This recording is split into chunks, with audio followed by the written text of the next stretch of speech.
ನಮ್ದೇ ತಪ್ಪಿದ್ರೆ ಮಾಡಿ, ತಪ್ಪಿಲ್ಲ ಅಂದ್ರೆ ಯಾಕೆ ಮಾಡ್ತೀರಾ ಸ್ವಾಮಿ? ಅದೊಂದು ಕೇಸ್ ಮಾಡ್ಕೊಂಡು ಇಡೀ ಜೀವನನೇ ಹಾಳಾಗುತ್ತೆ. ಕೋರ್ಟ್ ಕಚೇರಿ, ಪಾಪ ತುಂಬಾ ಜನಕ್ಕೆ ಕೋರ್ಟ್ ಗೊತ್ತಿರಲ್ಲ, ಕಚೇರಿ ಗೊತ್ತಿರಲ್ಲ, ಸ್ಟೇಷನ್ ಅಂದ್ರೆ ಹೆದರ್ತವೆ. ಅಯ್ಯೋ ನನ್ನ ಮೇಲೆ ಕಂಪ್ಲೇಂಟ್ ಆಗ್ಬಿಡೋದು ಕಣೋ, ನನ್ನ ಕಂಪ್ಲೇಂಟ್, ಅವ್ನು ಈ ಊರೆಲ್ಲ ಎದ್ಕೊಂಡು ಅವ್ನ್ ಈ ಊರಾದ್ರೆ ಅಲ್ಲೆಲ್ಲೋ ಯಾವ್ದೋ ಊರಲ್ಲಿ ಜೀವನ ಮಾಡ್ತಿರ್ತಾನೆ ಹೆದರ್ಕೊಂಡು. ಆ ಹೆದರಿಕೆ ಜೀವನ ಯಾಕೆ ಬೇಕು? ನಾವೆಲ್ಲ ಇಲ್ಲಿ ಸೇರಿರೋಂಥ ಉದ್ದೇಶ, ಇವತ್ತು ಸೇರ್ಕೊಂಡಿದೀವಿ ಇದೇ ದೊಡ್ಡದಾತ ಹೋಗ್ಬೇಕು ಹೊರತು ಇವತ್ತು ಬಂದಿರೋ ನಾಳೆ ಕಮ್ಮಿ ಆಗಬಾರ್ದು ಅಲ್ವಾ? ನಾವೆಲ್ಲರೂ ಕೂಡ ನಮ್ ಜೀವನಕ್ಕೆ ಏನಾರು ಒಂದು ಮಾಡ್ಕೊಂಡಿರೋರೆ, ಜೀವನೋಪಯೋಗ ಏನಾದ್ರು ಇದ್ದೇ ಇರ್ತದೆ. ಎಲ್ಲ ಓದಿರೋಂಥವ್ರೆ, ವಿದ್ಯೆ ಕಲ್ತಿರೋಂಥವ್ರೆ.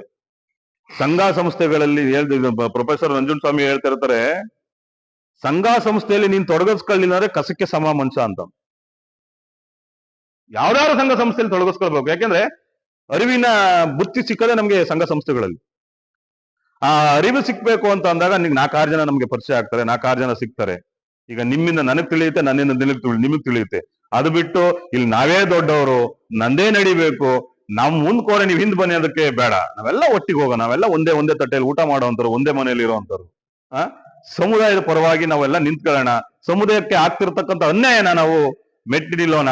ಮತ್ತೆ ನಮ್ಮ ಒಂದು ವೇದಿಕೆನ ಒಂದು ದೊಡ್ಡ ಮಟ್ಟದಲ್ಲಿ, ಈಗ ನೋಡಿ ಮುಂದೆ ಇದೇ ವರ್ಷದಲ್ಲಿ ಒಂದು ದೊಡ್ಡ ಮಟ್ಟದ ಸಮಾವೇಶ ಮಾಡ್ಬೇಕು ಅಂತ ಈಗ ಆಲ್ರೆಡಿ ಕಾರ್ಯಕ್ರಮ ಮಾಡ್ತಾ ಬಂದಿದ್ದೀವಿ. ಹಾಸನದಲ್ಲಿ ಕ್ರೀಡಾಂಗಣದಲ್ಲಿ ಮಾಡ್ಬೇಕು ಅಂತ ನಾವಿದೀವಿ. ಅಂದ್ರೆ ನಮ್ಮ ಜನಾಂಗನ ಒಗ್ಗೂಡಿಸುವಂತ ಕೆಲಸ ಮಾಡೋಣ. ಮೀಸಲಾತಿ ಬಗ್ಗೆನೂ ನಾವು ಕೂಡ ಒಂದು ಕೊರೋನಾ ಟೈಮಲ್ಲಿ ಹೋರಾಟ ಮಾಡಿದ್ವಿ. ಹೋರಾಟ ಮಾಡಿದಾಗ ಅವಾಗ ಬಿಜೆಪಿ ಸರ್ಕಾರ ಇತ್ತು. 6% ಬೇಕು ನಮ್ಮ ಸಮುದಾಯದಡಿ. ನಾವು ನೋಡಿ, ನಾವು ರಾಜ್ಯಕ್ಕೆ 2ನೇ ಸಮುದಾಯ. ನಾವು ಮೀಸಲಾತಿ ಎಲ್ಲ ಐತೆ, ನಮಗೆ 4% ಐತೆ. ಅದು 96ನೇ ಇಸ್ವಿಲಿ ನಮಗೆ ಬಂದಂತ ಮೀಸಲಾತಿ ಅದು.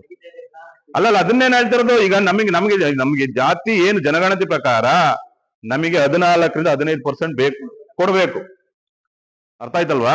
ಇಲ್ಲಿ 4% ಅಲ್ಲಿ ನಾವು ಯಾವ ಮೀಸಲಾತಿ ತಗೊಂಡು ಏನ್ ಮಾಡ್ತೀರಾ? ನೀವ್ ಎಲ್ಲಾದ್ರೂ ಹೋಗಿ ಸ್ವಾಮಿ, ನೀವ್ ಯಾವ್ದಕ್ಕಾದ್ರೂ ಹೋಗಿ ಸ್ವಾಮಿ, ಎಲ್ಲೋ ಹೋದ್ರು ಅದೇ ಸಿಕ್ಕುತ್ತೆ. ಅದಕ್ಕೆ ನಾವ್ ಏನಾಗುತ್ತೆ ಅಂದ್ರೆ ಅದು ಹೋರಾಟ ಮುಖಾಂತರನೇ ಪಡಿಬೇಕೆ ಹೊರತು ನಾವು ಕೂತ್ಕೊಂಡು 4 ಗೋಡೆ ಮುಗ್ಗೆ ಕೂತ್ಕೊಂಡು ಲೆಟರ್ ಬರ್ದು ತಗೊಳಕಾಗತ್ತಣ? ನಾವೆಲ್ಲ ಒಗ್ಗೂಡ್ಬೇಕು. ನಿಮ್ಮಂತ ಹಿರಿಕರು ಇದ್ದೀರಾ, ನೀವೆಲ್ಲರೂ ಕೂಡ ಮಾರ್ಗದರ್ಶಕರಾಗಿ ನಮ್ಗೆ ನಾವೇನಾದ್ರು ತಪ್ಪು ಮಾಡಿದ್ರೆ ತಿದ್ದಿ ಹಿಂಗ್ ಮಾಡೋಣ ಅಂತ. ಯಾಕಂದ್ರೆ ಯಾರು ಇಲ್ಲಿ ಪ್ರವೀಣರೇನಲ್ಲ. ಪ್ರತಿದಿನ ಕಲಿಯಂತ ತುಂಬಾ ಇರುತ್ತೆ. ಯಾರು ತುಂಬಾ ಕಲ್ತ್ಕೊಂಡು ಯಾರು ಕೂಡ ಬಂದಿರಲ್ಲ. ಎಂತ ಚೀಫ್ ಮಿನಿಸ್ಟರ್ ಕೂಡ ಫುಲ್ ಕಲ್ತಿಲ್ಲ. ದಿನ ಕಲಿಯಂತದ್ದಿದ್ದೇ ಇರ್ತದೆ. ಪ್ರತಿಯೊಬ್ಬರಿಗೂ ಒಬ್ಬೊಬ್ರು ಕಲಿಯೋಣ. ಸಮಸ್ಯೆಗಳಾದಾಗ ಜೊತೆಲಿ ಬನ್ನಿ. ಇವತ್ತು ನಿಮ್ಗೆಲ್ರಿಗೂ ಸಮಸ್ಯೆ ಆಗಿದೆ ಅಂತ ಅಂದಾಗ ನಾವೆಲ್ಲರೂ ಕೂಡ ಒಗ್ಗಟ್ಟಾಗಿ ಹೋಗೋಣ. ಯಾವುದೇ ಸ್ಟೇಷನ್, ಬರೀ ಈ ಸೇವೆ ಅಂತಲ್ಲ, ಇಡೀ ನಾವಿಲ್ಲಿ ಮಾಡುವಂತದ್ದು, ಇಲ್ಲಿ ನಾವು ಏನ್ ಹೆಜ್ಜೆ ಇಡ್ತಾ ಇದೀವಿ ಇದು ರಾಜ್ಯ ಮಟ್ಟಕ್ಕೆ ಮುಟ್ಬೇಕು. ನಾವ್ ಇಲ್ಲಿಂದ ಹಿರಿ ಸೇವೆಯಿಂದ ಹೊರಟ್ರೆ ನಾವು ಚಂದ್ರಪಟ್ಟಣ ಹೊರಟ್ರೆ ಅಂದ್ರೆ ನಾವು ಹಾಸನ ಹೊರಟ್ರೆ ಅಂದ್ರೆ ಅರ್ಕಲಗೋಡು ಹೊಳೆನರಸೀಪುರ, ಪ್ರತಿಯೊಂದು ಸ್ಟೇಷನ್ಗಳಲ್ಲೂ ನಾವು ಈ ತರ ಒಂದು ಮನವಿನ ಕೊಡಬೇಕು ಅನ್ನೋ ಒಂದು ಉದ್ದೇಶದಿಂದ ನಾವು ಇಲ್ಲಿ ಶುರು ಮಾಡಿದೀವಿ. ಇಲ್ಲಿ ಇರ್ತಕ್ಕಂಥ ನಿಮ್ಮ ಕಬ್ಬಳಿ ಬಸವಣ್ಣನ ಆಶೀರ್ವಾದ ಎಲ್ಲರಿಗೂ ಸಿಕ್ಕುತ್ತೆ.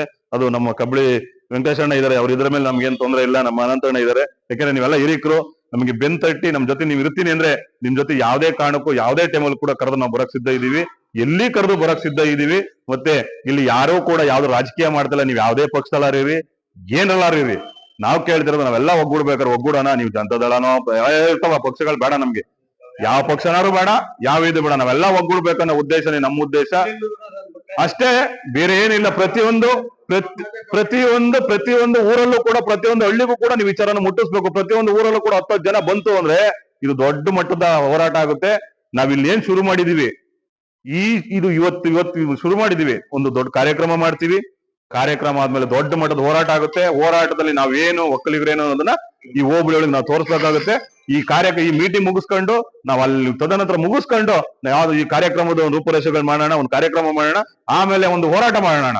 ಈಗ ನಾವು ಬಂದು ಮಾತಾಡಿ ಸುಮ್ನೆ ಜಸ್ಟ್ ಒಂದು ಮನವಿ ಕೊಟ್ಟವ್ರೆ, ಅಣ್ಣ ಇಲ್ಲಿ ನಾವು ಬಂದು ಮಾತಾಡಿ ಒಂದು ಮನವಿ ಕೊಟ್ಟವ್ರೆ ಇದ್ ಆಗಲ್ಲ. ಒಂದು ಕಾರ್ಯಕ್ರಮ ಉದ್ಘಾಟನೆ ಮಾಡೋಣ. ಹೋಬಳಿಲು ಒಂದು 500 ಜನ ಸೇರಿಸಿ ದೊಡ್ಡ ಮಟ್ಟದ ಹೋರಾಟ ಮಾಡೋಣ.